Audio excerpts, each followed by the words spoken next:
So I'm waving a knife at you while I talk. Is that okay? It's non-threatening, I promise. Where's my sweet baby? You gonna sit with me? Come here. Ooh, okay.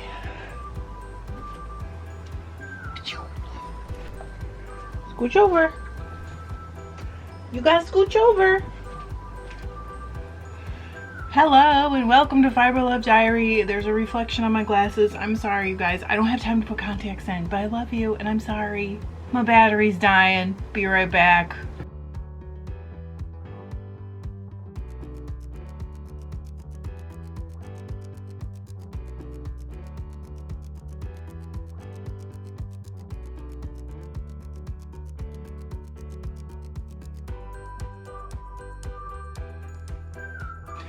Hi, welcome to FiberLoveDiary. If we haven't met, I'm Trish, and if we have met, welcome back.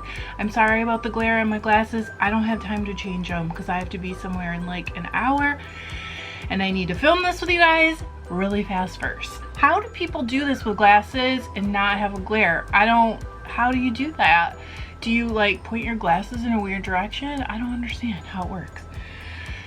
But here we are. How are you? How's your life? What's happening? This world is a roller coaster right now. It's a roller coaster. And I have to say, before I go any further, I just so appreciate you guys. You guys are a bright spot in my life. And I mean, even if people have rude things to say, weirdly, if I know they're watching, somehow it's good. You know, it's interesting because we've talked about this before. So recently one of you commented about an old video I did where I talked about rude comments. So not everybody likes me. I mean, that's just how it is. That's life and it's okay. In person, recently somebody said, don't you get a lot of negative feedback? Which I think was meant to say that she just didn't like my channel, which I'm okay with, you guys. I'm just trying to be myself. And I really object to a lot of the videos where people are trying to portray themselves and their crafts and their, like, what they do as perfect, because I think that intimidates a lot of people and makes them afraid to try and makes them think that if they don't have all the knowledge in the world and all the experience in the world, they can't be successful. But the truth is, like, you don't acquire that knowledge and experience without failing. And I failed so much, and I still fail, and I show you guys because I really feel like if I can take away that barrier of perfectionism and that barrier of the fear of failure, maybe we can all move forward together. Wouldn't that be cool? So yeah, sometimes I still get negativity, but you know what? I just tell myself, like, here's the thing. If you have a cup of coffee, you cannot pour sugar out of it.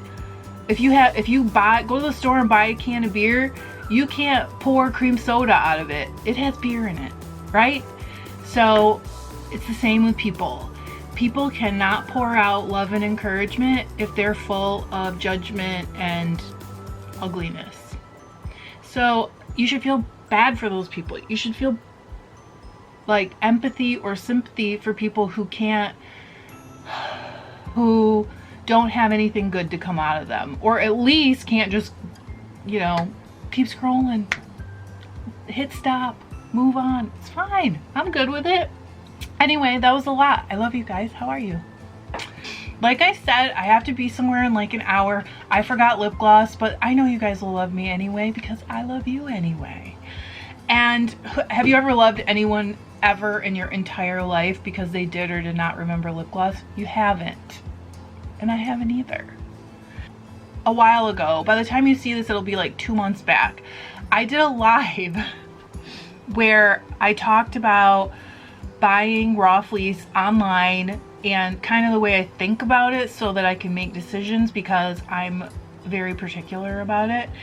And I have had very few failures. I bought a thin fleece once that was like, it was like, I don't know what it was stuck in the tips, but it was like concrete. After I washed it, it was like hard, so hard I couldn't get a flicker brush through it. And I was like, I ended up throwing it away. And I think I've had maybe 2 fleeces in 12 years that had scurfs. So I feel that I have done really well, because you guys know I buy a lot of fleeces. Like, I buy too many fleeces. But I wanted to open a fleece with you guys today, and then, sorry. So then when I did the live, I'm not sure how this worked. I don't have a lot of live experience, as you guys know. I feel like I'm just not, it's not my wheelhouse right now, and I know you have to practice to be good. It's just so bad. Somehow when I stopped the streaming, it did not stop. Like, it stopped on my screen, it looked like it ended, but it kept going, and there was 45 minutes of my empty chair. For a while people couldn't access it, which was weird too, and I'm not sure exactly, I don't really understand how that works, but so I ended up deleting it, and I don't know if anyone could ever access it with that empty, I'm not sure, but it doesn't even matter. But somebody said, I missed the live, I really want the info. I'm sorry, I don't remember who you were. It was like already 6 weeks ago. So let's discuss, okay? So it's really simple, actually, the way I think about it. So I happen to have a beautiful, I hope, raw fleece here to unbox. So the way I think about buying a fleece is that, okay, so this is gonna sound really silly, but I do kind of think in pictures to a degree, so that's why it's gonna sound silly. I think of it like this. I have a water pitcher, and the water pitcher is full of resources of mine. So those resources could be 3 different things: risk, money, and effort. There's a few questions that I ask to minimize risk, usually. But here's the thing.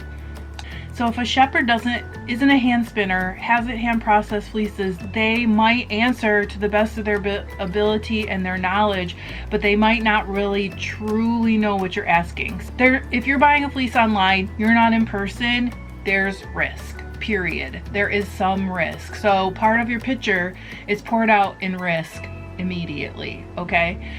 But you can minimize that risk in some ways. You can ask them, have you sold to hand spinners before? That's a good question. If they have, you can ask them, what kind of feedback have you gotten? How long have you been selling to hand spinners? I don't care if they sold to a mill. That is like a completely different thing. It doesn't mean they don't know anything, but it's just like apples and oranges. And by how long they've been doing that, it will kind of gauge for you how much they know about answering the next question. So, is it fully skirted? Important, you guys. If you watched me skirt the Jacob fleeces that were completely unskirted and they took out tons of like poop and second cuts and everything else, that you're paying for that. Does that make sense? You're paying for that. So if it's unskirted, the price should be lower because I have to put more effort in. So more, if it's unskirted, will be poured into the effort and less in the price.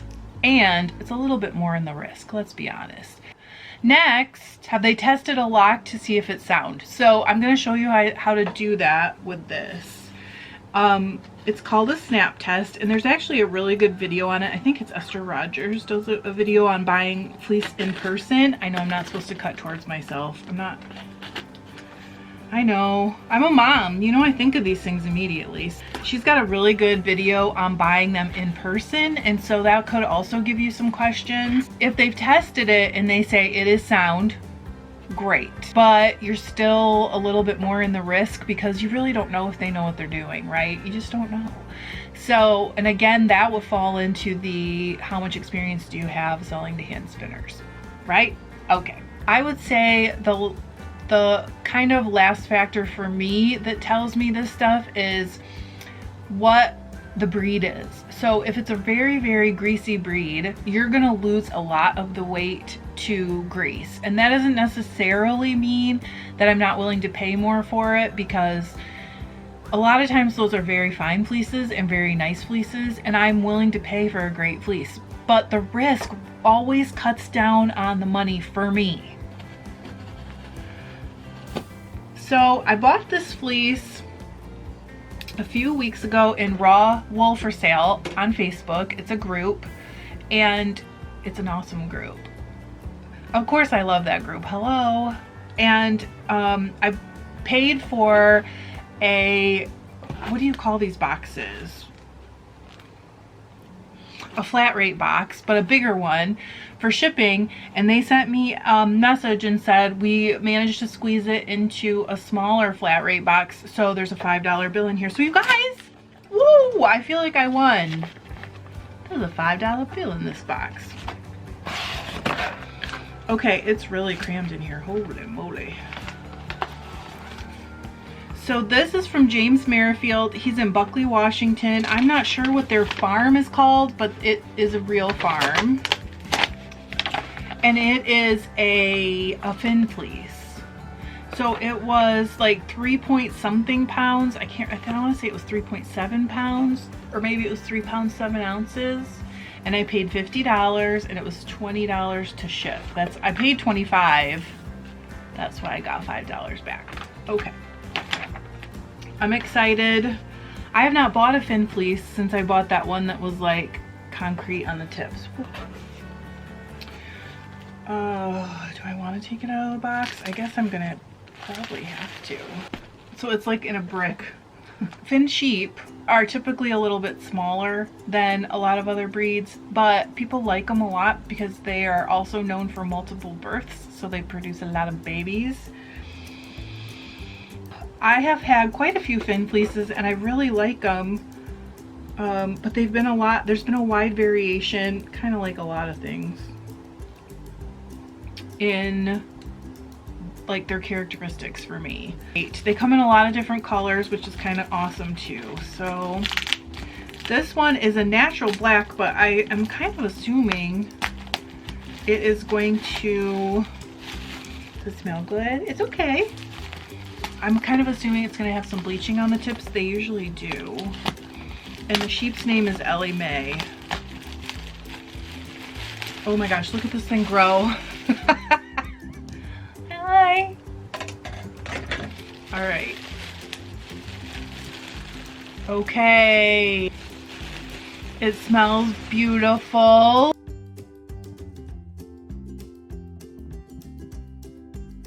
Look at this.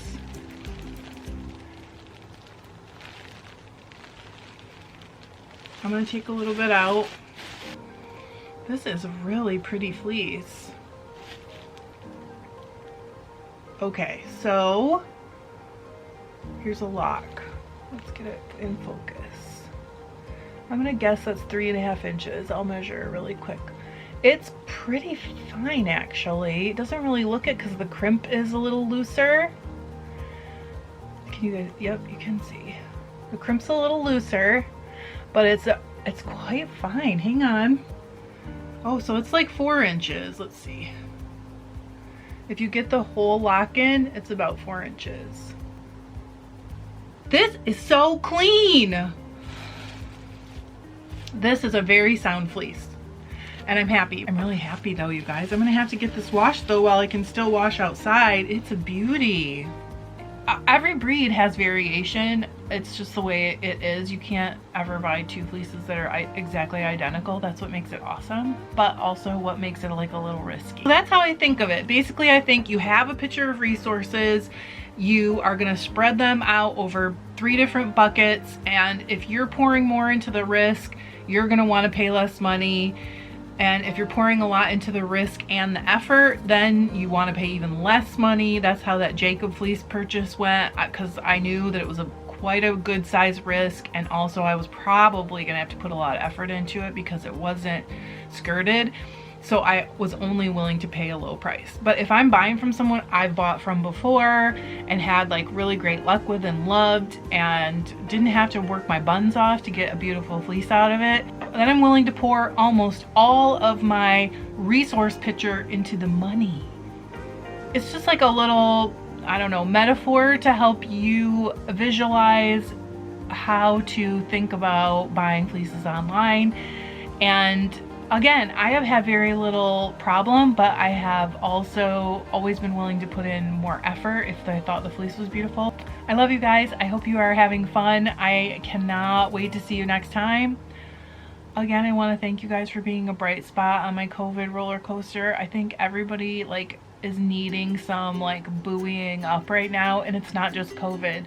Like some of the stuff that is happening in other parts of the country is heartbreaking, really from every angle. I never talk about political stuff here because I really feel like we all need some place to go where we're not inundated by all the negativity, but also all the like fighting. I love you guys. I hope you're all safe and healthy, and I will see you soon. Bye.